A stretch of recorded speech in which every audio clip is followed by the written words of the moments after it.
বলেছেন যে যুক্তরাষ্ট্রের ভেতরে এটা নিয়ে প্রতিবাদ হচ্ছে এবং মামলা হচ্ছে, এবং যুক্তরাষ্ট্রের ট্রাম্প যখন রেসিপ্রোকাল ট্যারিফ ঘোষণা করেছে তারপরে ট্রাম্প নিজেই আভ্যন্তরীণ চাপে কিংবা মাঝে মধ্যে হঠাৎ হঠাৎ তো ট্রাম্পেরও মনে হয় যে এটা তো বেশি খারাপ হয়ে যাচ্ছে, এমনিতেই রিভাইজ করেছে, রিভাইজ করে অনেক কমানো, যেমন ইন্ডিয়াতে 50%-এর মতো হয়েছে, সেটা ইন্ডিয়াতে কিন্তু হাত পা ধরতে হয়নি, এমনিতেই ওটা 20% হয়ে গেছে, এখন 20%, তারপরে সেটা 18% আসছে।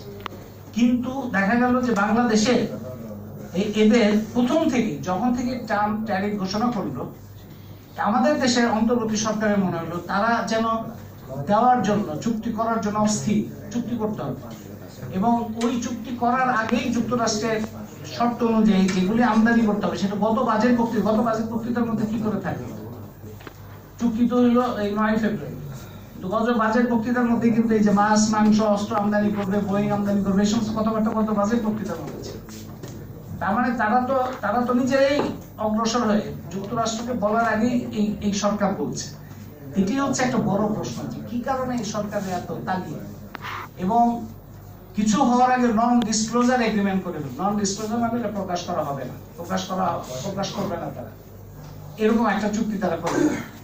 এই যে চুক্তিগুলি এভাবে করলো, এইরকম বাংলাদেশকে হাত পা বাঁধা অবস্থায় যে ফেললো এই এত বছরের জন্য, কত বছরের জন্য, সেইটা যেটা তারা করাটা তাদের জন্য বাধ্যবাধকতা ছিল না। ইচ্ছা করলেই তারা বলতে পারতো যে আপনারা নির্বাচিত সরকার আসছে, নির্বাচিত সরকারের সাথে কথা বলতে পারতো, কিন্তু তাদের উৎসাহ, যেটা আমি বললাম সেই বাজেটের সময় থেকেই তাদের উৎসাহ অতিমাত্রায় বেশি ছিল এবং নিজের থেকে আগ্রহী ছিল। এইটার কারণটা আমরা এখন পর্যন্ত পরিষ্কারভাবে জানি।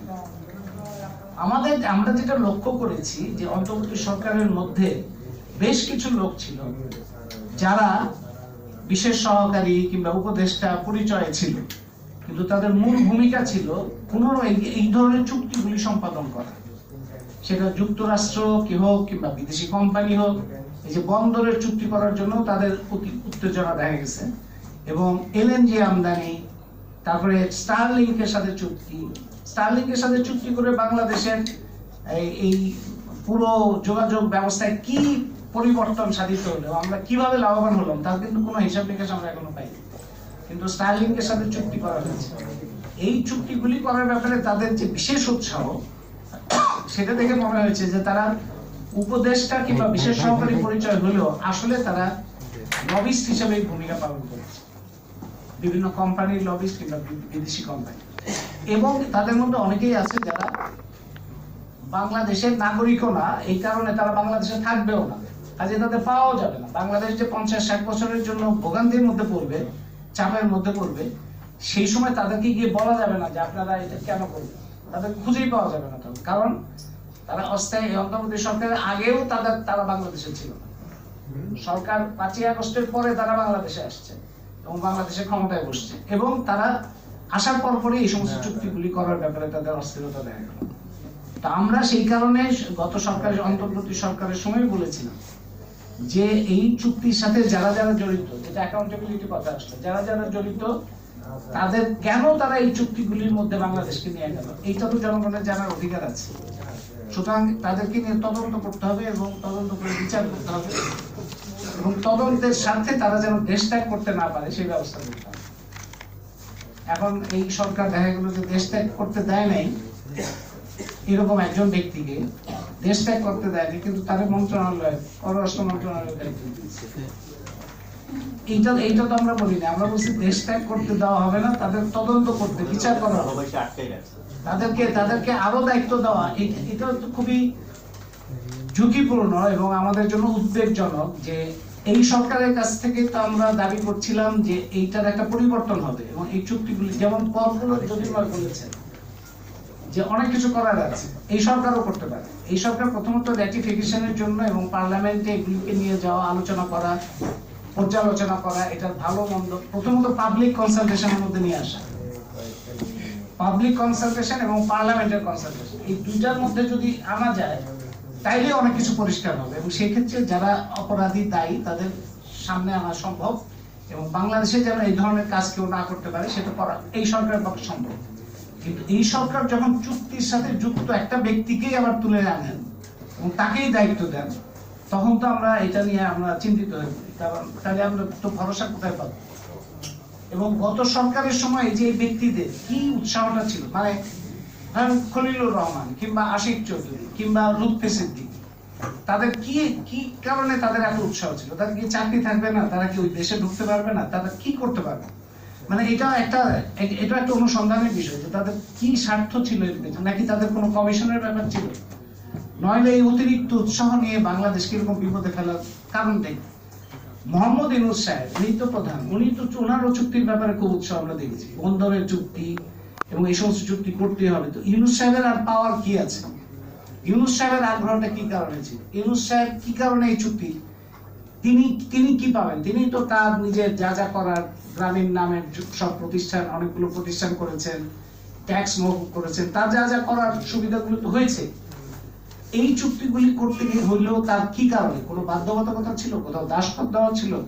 নাকি জাতিসংঘের মহাসচিব হওয়ার জন্য তাকে কোথাও এই সমস্ত কাজ করতে হবে, এরকম কোনো তার কথাবার্তা দেওয়া আছে কোথাও?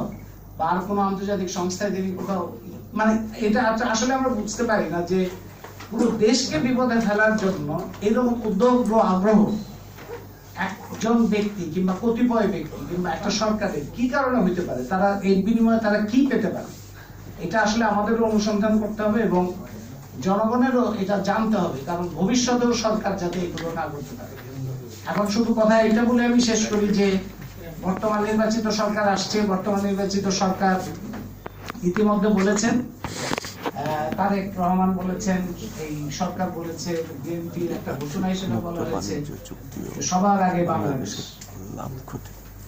সবার আগে বাংলাদেশ। তারেক রহমানের এই স্লোগান যদি সত্যি হয়, তারেক রহমান যদি এটা সিরিয়াসলি মিন করে থাকে, তাহলে তার প্রথমে কাজটা সবার আগে যেটা করা উচিত সেটা হলো এই চুক্তিগুলোর থেকে বাংলাদেশ কিভাবে মুক্তি পাবে তার রাস্তা পরিষ্কার করা, এবং এই চুক্তি যারা সম্পাদন করেছে তাদেরকে জবাবদিহির আওতায় আনা, বিচারের আওতায় আনা, এবং তারা যেন কোনোভাবেই ভবিষ্যতে কেউ যেন এই ধরনের চুক্তি করতে সাহস না পায় সেই ব্যবস্থা করা।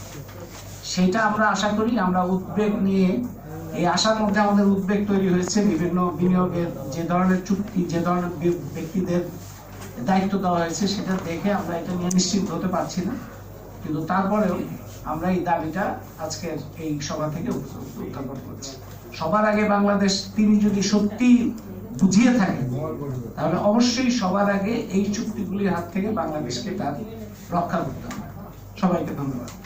অনেক ধন্যবাদ।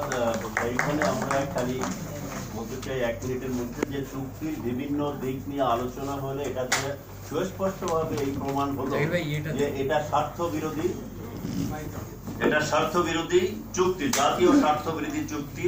জ্যোতির্ময় অত্যন্ত জোরালো ভাবে বলছেন এক ধরনের বেইমানি হয়েছে, তো এটা স্পষ্ট। তারপরে আমাদের বক্তব্য হলো যে বর্তমান সরকারেরও অপশন আছে কিছু করার, এবং অধ্যাপক আনু মোহাম্মদ শেষে যেটা বললেন যে প্রথম প্রায়োরিটি বর্তমান সরকারের কি হওয়া উচিত। এখন এরপরে যদি আমরা যাই যে বর্তমান সরকার কিছু যদি না করে, তাহলেও কিন্তু দুটো অপশনের কথা আমাদের জ্যোতির্ময় এবং আনু ভাই দুজনেই বললেন যে আমাদের কথাটা বলতে হবে এবং লিগ্যাল অপশনের ব্যাপারেও যাওয়া যেতে পারে, এই বিষয়টাও পরিষ্কারভাবে আসলো। আমি শেষে যেটা আপনাদেরকে বলতে চাই যে আপনারা যদি প্রধান উপদেষ্টার বিদায়ী বক্তব্য শুনে থাকেন, আমরা এতক্ষণ আলাপ করলো এটা বেইমানি হয়েছে, জাতীয় স্বার্থ বিরোধী হয়েছে, তিনি কিন্তু জোরালো ভাবে তার সাকসেস হিসাবে এই চুক্তিগুলি বর্ণনা করেছেন। আপনারা এটা লক্ষ্য করবেন, এখানে উনি এই অস্ত্র কেনার ব্যাপার, নিরাপত্তার ব্যাপার, এটাকেও তার সাকসেস হিসাবে বর্ণনা করেছেন। তিনি শুধু বাংলাদেশের সাকসেসের কথাই চিন্তা করেন নাই, তিনি যে বন্দর চুক্তির ব্যাপারে বলেছেন যে ওখানে নেপাল এবং 7 সিস্টারেরও খুব উপকার হবে, কাজেই সে বিয়ন্ড চিন্তা করে। আমরা যদি নাগরিকরা এভাবে চিন্তা করি আর উনি যদি এতখানি উল্টো দিকে চিন্তা করেন। আর শেষ কথাটা হলো এই যে চুক্তি যেটা কেন হলো, এই প্রশ্নের উত্তর আমরা কিন্তু কারা এর পিছনে ছিলেন, যেটাও আনু মোহাম্মদ বলেছেন, যেটা আরো একটু ইনভেস্টিগেশন করতে হবে যে এই বিষয়ে মূল অভিযোগ। তো আমরা যেটা মনে করি যে এটা একটা বোধহয় লবিস্টদের এবং মিশনেরই অংশ হিসাবে এই চুক্তিগুলো হয়েছে। তবে আমাদের সেই তথ্য প্রমাণ হয়তো এই মুহূর্তে হাতে নাই, সেই তথ্য প্রমাণ নিয়ে আমরা ভবিষ্যতে কথা বলার সুযোগ পাবো আশা করি। সকলকে আপনারা এসেছেন, সকলকে ধন্যবাদ জানাচ্ছি। যারা বক্তব্য রাখলেন তাদের বিশেষভাবে কৃতজ্ঞতা জানাচ্ছি।